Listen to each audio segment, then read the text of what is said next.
Man, I'm still fired up from talking about Michael Chandler and Tony Ferguson. We're going to carry that right into Rose Namajunas and Carla Esparza. There is no fight I haven't been anticipating more in my entire career as an MMA fan and slash analyst, whatever the hell you want to call this. But the reason I say that is I am a sucker for storylines in sports. I am such a sucker. And, listening to Pat Barry talk about that first fight as someone in Rose Namajunas' corner did so much to me going into this fight again.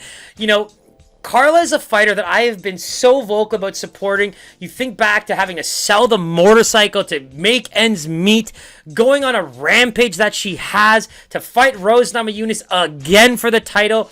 Unfortunately, Joanna beat her, which doesn't make this extra special if Carla was champion this entire time and then, lost to Rose and it's maybe a third fight, whatever the case may be. It still culminates into such a beautiful storyline for both ladies. The reason I say that is Rose coming in from a 22-year-old, kid to where she's at right now. There's something about Rose Namajunas that I've been trying to put my finger on and how to word it. And this is how I see, kind of her evolution.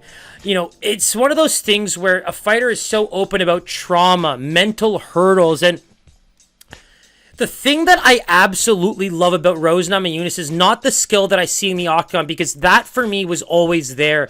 For a person to have so much emotional weight on them, and very obvious, Rose Namajunas is such an emotional person. To carry it the way she does now, she seems so zen. She seems like one of the biggest things that she works on is the mental fortitude that comes with having so much weighing on your shoulders. She seems like a classic overthinker. She seems like someone that very much puts a lot of mental time into things. And what we're seeing come out of that in terms of growth as a fighter is simply astounding to me, because you're seeing someone become so mentally tough that it's building this superhuman fighter that we're seeing go into so many different situations and come out on top. The first Zhang fight just caught her off guard with that beautiful kick. And then it was like, okay, now Zhang Weili's ready. She's got her footwork down. She's got the timing down.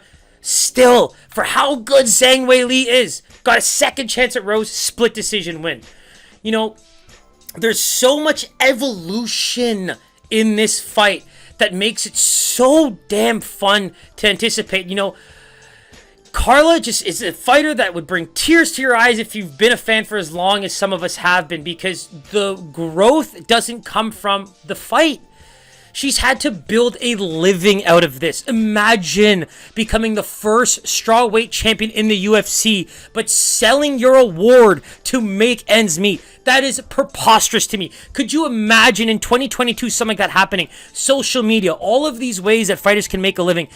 Carla has fought tooth and nail to get back here, and the only knock that I have on her run right now is the fact that she's taken on a lot of prototypical strikers. Marina Rodriguez, Michelle Waterson. A lot of these fighters come with the pedigree of being primarily strikers. So, you think about the Joanna Jędrzejczyk fight, and when she had to take on someone so elite as a striker, unfortunately, keeping her at bay was relatively easy for Joanna. That's when I'm wondering if Rose can do that to Carla here. So let's get away from the evolution, how obsessed I am with how these two women have built themselves into becoming.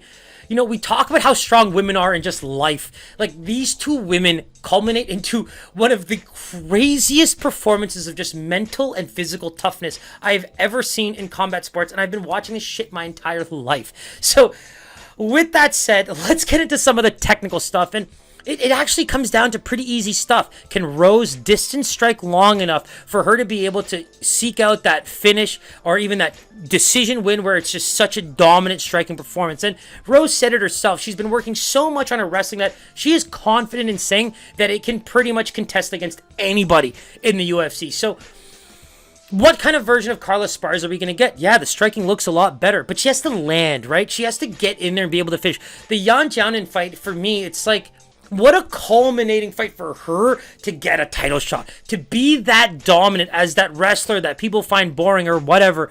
That was so fun to watch. I just love watching the Cookie Monster come into her own, that poised look as she enters the octagon. It's just, man, am I excited for this fight or what?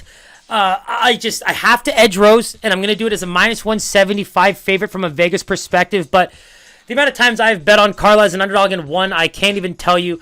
The big thing for me is, can she get in on Rose? And I do think there's going to be a struggle there, which is where I do see this being a problem. You know, talk about the losses, right? 3 losses since losing the title in 2015, 2 splits, and 1 Tatiana Suarez loss, who could arguably be the better MMA wrestler over the course of time, right?